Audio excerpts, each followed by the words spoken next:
Olá, crianças! Vocês acabaram de assistir um vídeo sobre o sonzinho Z, não foi? Agora, nós vamos relembrar uma letrinha. Isso, o som da letrinha S. Mas o som da letrinha S com som de Z. Isso mesmo. O S, às vezes, ele vai ter o som da letrinha Z. Vamos ver quando isso acontece? Quando o S aparecer entre duas vogais, professor, e quais que são vogais? São as letrinhas A, E, I, O, U.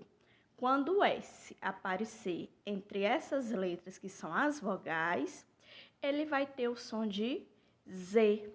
Vamos ver alguns exemplos? Olha aí. O que é isso aí, crianças?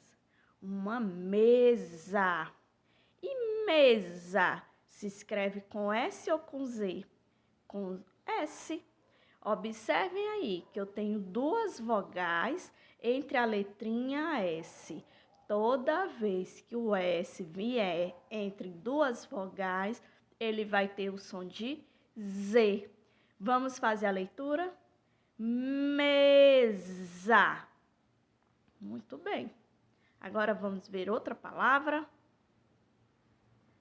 Olha essa daí. Tem um S, não tem? Na palavra. E está entre duas vogais. Quando vocês forem fazer a leitura, esse S aí vai ter som de Z. Vamos ler. Rosa. Isso.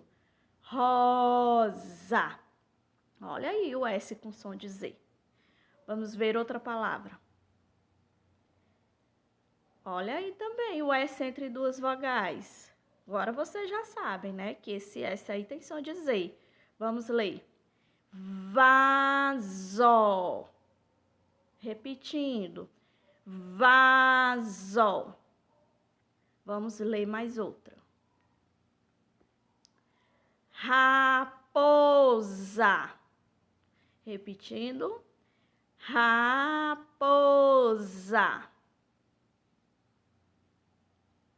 Outra palavra. Olha aí o S, novamente entre duas vogais. Camisa. Repetindo, me acompanhe. Camisa. Novamente. Olha aí o S entre duas vogais. Vamos ler. Tesoura.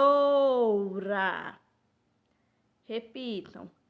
Tesoura. Olha aí outra palavra. Tesouro. Repetindo. Tesouro.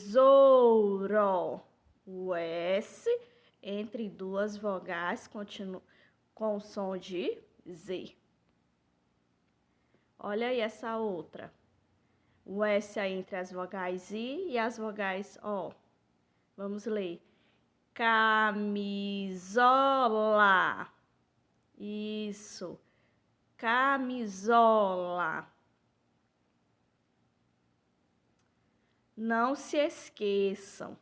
Quando eu aparecer entre vogais nas palavras, vou ter o som da minha amiga Z. Muito bem, crianças.